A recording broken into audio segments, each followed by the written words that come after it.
하나님의 말씀은 맛있습니다. 하나님의 말씀은 즐겁습니다. 하나님의 말씀은 생명과 행복을 줍니다. 500독 성경 통독 훈련 원장입니다.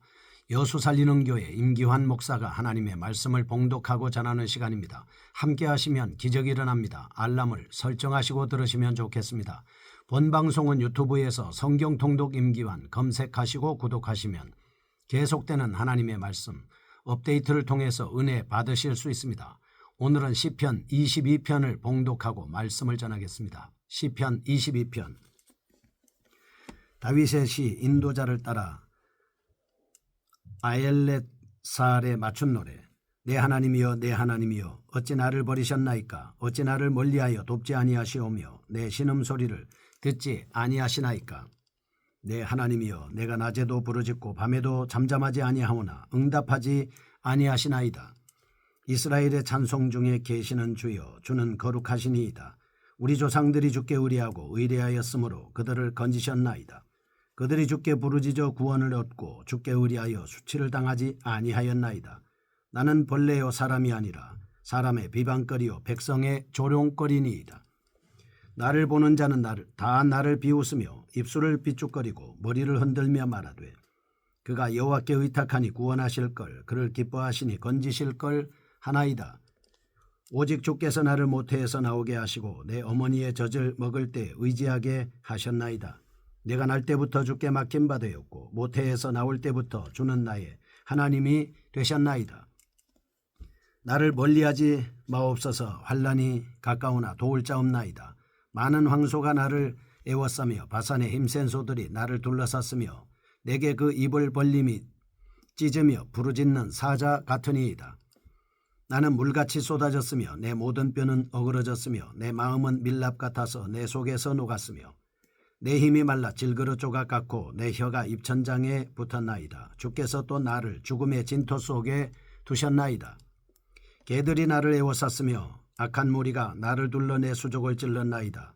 내가 내 모든 뼈를 셀 수 있나이다. 그들이 나를 주목하여 보고 내 겉옷을 나누며 속옷을 제비 뽑나이다. 여호와여 멀리하지 마옵소서. 나의 힘이시여 속히 나를 도우소서.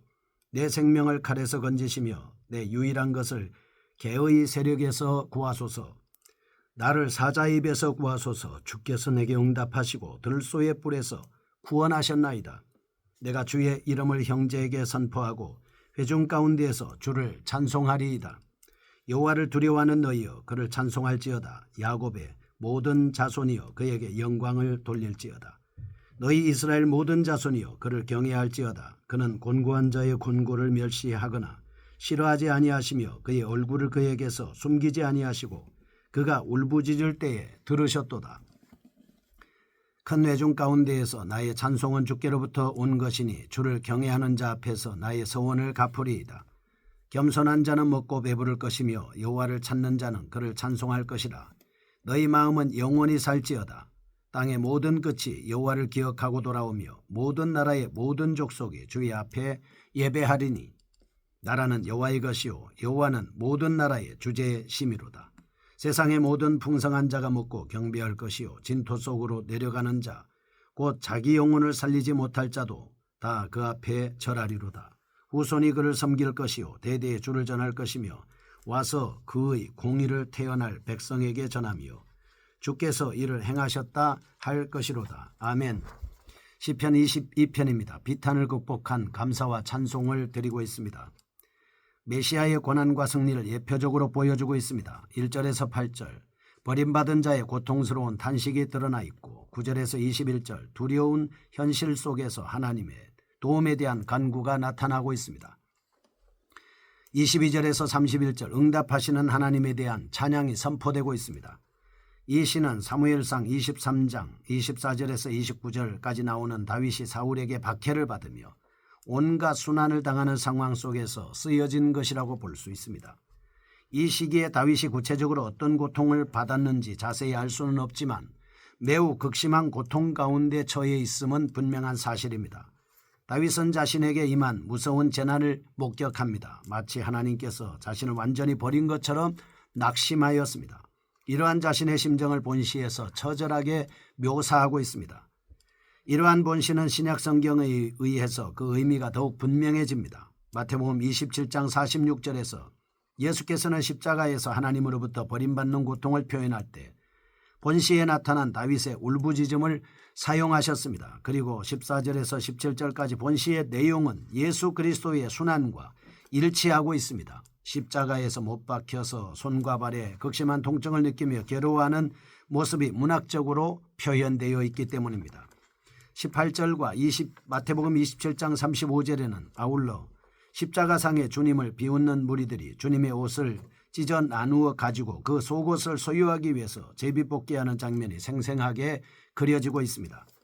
또한 본시의 내용은 예수께서 부활을 통해서 성취하게 될 결과와 일치하고 있습니다. 27절과 28절 예수께서 사망을 정복하시고 인종과 민족을 초월하여 모든 성도의 구원을 성취하셨음을 분명하게 드러내주고 있습니다. 이상을 통하여 볼 때 본시는 다윗의 삶과 감정에 기초한 내면적이고 서정적인 고백이지만 동시에 메시아의 고난과 구원의 역사를 예표적으로 잘 보여주고 있다 하겠습니다. 다시 말하면 다윗이 경험한 고통과 구원을 통하여 메시아의 비하와 승귀를 예언하고 있습니다. 또한 다윗의 영화와 존귀는 인간 세상에서 유래를 찾아볼 수 없는 최상의 복으로 메시아의 영광을 예표하고 있다 이렇게 볼 수 있겠습니다. 본시는 내용상으로 볼 때 비탄시로 분류되고 있지만 기도시, 감사시, 찬양시라고도 주장하기도 합니다. 그러면서 세 부분으로 나눠보겠습니다. 첫째, 1절에서 8절입니다. 버림받은 것 같이 된 자의 탄식입니다. 본단락은 그 유명한 그리스도의 십자가상에서의 외침 1절 내 하나님이여 내 하나님이여 어찌 나를 버리셨나이까 어찌 나를 멀리하여 돕지 아니하시오며 내 신음소리를 듣지 아니하시나이까 엘리 엘리 라마사박다니로 시작하고 있습니다. 이와 같이 본단락 2절에는 나라는 말이 계속 반복되어 나타나고 있습니다. 여기서 나는 밤낮 부르짖어도 응답받지 못하는 나를 가리키는 것입니다. 6절 인간으로서 모든 존귀함을 짓밟히고 있는 나입니다. 8절은 사람들에게 조롱과 수치를 당하고 있는 나입니다. 그런데 이처럼 불행한 나가 될 수밖에 없었던 그 궁극적인 원인은 나라는 존재가 하나님으로부터 버림받았다는 사실에 있었습니다. 이런 이유 때문에 다윗은 시의 초두부터 절망의 시면 속에 절망스러운 탄성을 벌였던 것입니다. 여기서 우리는 하나님을 떠나 하나님으로부터 버림받은 인생들의 비극적인 종말론적 외침을 들을 수 있겠습니다. 이와 같은 비극적인 외침은 십자가상의 그리스도에게서 재현되고 있습니다. 그리스도는 온 인류를 대표해서 죄로 인하여 죽을 수밖에 없는 인간의 절망을 십자가에서 부르짖었습니다. 이것을 통하여 우리는 그리스도의 무한한 사랑을 피부로 느낄 수 있습니다. 그리스도는 이런 탄식을 하지 않아도 될 의로운 분이었음에도 불구하고 인류를 구원하기 위해서 고난의 탄식을 자원하셨습니다. 내 하나님이여 내 하나님이여 라는 탄식은 단지 하나님께 자신의 고난만을 털어놓고 불평하는 식의 부정적인 성격만을 가진 것은 아니었습니다. 그와 더불어 이 탄식은 하나님에 대한 변함없는 의지와 신뢰를 나타내고 있습니다. 즉 내 하나님이여 라는 부르짖음은 내가 지금은 고통을 당하여 하나님께 버림을 당하고 있을지라도 하나님은 여전히 나의 하나님으로서 도움과 구원을 베푸실 것을 역설적으로 확신하고 있는 고백인 것입니다. 그러므로 본단락에 나타난 탄식은 다윗의 경욱은 그리스도의 경욱은 모두 하나님에 대한 불변의 믿음을 표현한 것으로 이해할 수 있습니다. 이런 관점에서 볼 때 우리는 다윗이 고난에서 구원받은 사실이나 그리스도께서 죽음에서 부활하신 사실은 모두 불변하는 믿음의 결과였다라고 하는 것을 자각할 수 있습니다. 두 번째 9절에서 21절입니다. 지독한 환난 중에 간구입니다. 극심한 고통으로 인한 다윗의 탄식에 이어지는 9절에서 11절 모태에서 나오게 하신 여호와에 대한 신뢰를 언급하고 있습니다. 12절에서 18절 원수들에 의해 고통받는 현실에 대해서 호소하고 있습니다. 19절에서 21절 고난 중에서 주의 도움을 간구로 드리고 있는 모습입니다. 여기서 고난은 다윗은 과거와 현실의 모순 속에서 괴로워하며 울부짖는 모습입니다. 그는 과거 출생 때부터 하나님의 보호 안에 있었습니다. 9절과 10절 그는 태어나기도 전에 하나님에 의해 선택된 자였습니다. 하나님의 지극한 돌보심 가운데 세상에 태어났습니다. 그런데 현실은 어떻습니까? 다윗이 직면한 상황은 과거에 베풀어진 하나님의 언약적 선택적 인도를 전혀 발견할 수 없는 참담한 입장에 처했습니다. 12절과 13절 잔인한 원수들이 많은 황소나 바산의 힘센 소들과 같이 그를 죽이려고 덤벼들고 있습니다. 14절과 15절 고통과 질병으로 그의 모든 영과 육은 죽음의 문턱에까지 이르게 됐습니다. 16절과 17절 또한 개와 같은 원수들은 그의 수족을 찔렀습니다. 피골이 상접한 육체는 뼈를 셀 수 있을 정도였습니다. 아마도 이보다 더한 고난은 세상에 없을 겁니다.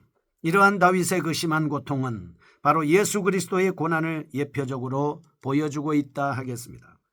본단락은 한편으로는 다윗의 고난을 묘사하고 있지만 종국적으로는 예수 그리스도의 엄청난 순환을 예언하고 있습니다.